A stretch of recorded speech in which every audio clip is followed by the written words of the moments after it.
SF technology চ্যানেলে আরেকবার সবাইকে স্বাগতম। ভিডিও থাম্বনেল দেখে হয়তো বুঝতে পেরেছেন আজকে ভিডিওর টপিক কি। এখন আপনি চাইলে একটি অ্যাপস দিয়ে বাহরাইনের ভিসা মেয়াদ চেক করতে পারবেন, আর সেই অ্যাপসটা কীভাবে ডাউনলোড করবেন এবং কিভাবে ভিসা চেক দিবেন সকল ইনফরমেশন রয়েছে এই ভিডিওতে। আর এই টপিকটি যদি আপনাদের একটু হলেও উপকার আসে তাহলে ভিডিওটিতে একটি লাইক দিন, একটি গঠনমূলক কমেন্ট করুন এবং ভিডিওটি শেয়ার করে চ্যানেলটি সাবস্ক্রাইব করে আমাদের পাশেই থাকুন।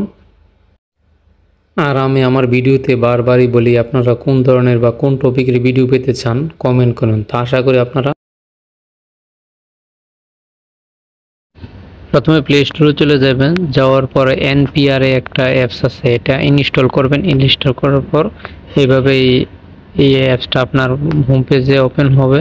তখন আপনি এই অ্যাপসটা ওপেন করবেন। ওপেন করার পরে একটু ওয়েট করবেন, ওয়েটকে অ্যালাউ করে দিবেন। অ্যালাউ করে দেওয়ার পরে এখানে নিচে একটা অপশন আছে ডাইন সাইডে 3 ডট মেনু, এখানে ক্লিক করবেন। ক্লিক করার পর একটা অপশন দেখবেন এখানে আছে রিলেটেড সার্ভিস, এটাতে ক্লিক করবেন। ক্লিক করার পর রেসিডেন্ট স্ট্যাটাস ইনকোয়ারি এটাতে ক্লিক করবেন।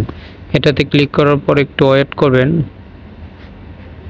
ওয়েট করার পর আপনাকে সরাসরি রেসিডেন্ট সার্ভিসের যে ওয়েবসাইটটা আছে এখানে নিয়ে যাবে। নিয়ে যাওয়ার পরে এখানে আপনি স্পেসিফিক সার্ভিস আর তারপরে আছে মাল্টিপল, এই না স্পেসিফিক সার্ভিস, এটা ক্লিক করবেন। ক্লিক করার পর পরবর্তী আপনার কাজ যেটা, এখানে আপনার পাসপোর্ট নাম্বার দিবেন, তারপরে সিপিআর নাম্বার দিবেন। সিপিআর নাম্বার দেওয়ার পর সার্চ করবেন। তারপর আপনার সকল ইনফরমেশন ঠিক থাকলে আপনার ভিসার যে সার্টিফিকেটটা এটা নিচে শো করবে, তখন আপনি ডাউনলোড করবেন। তা সবাই ভালো থাকবেন।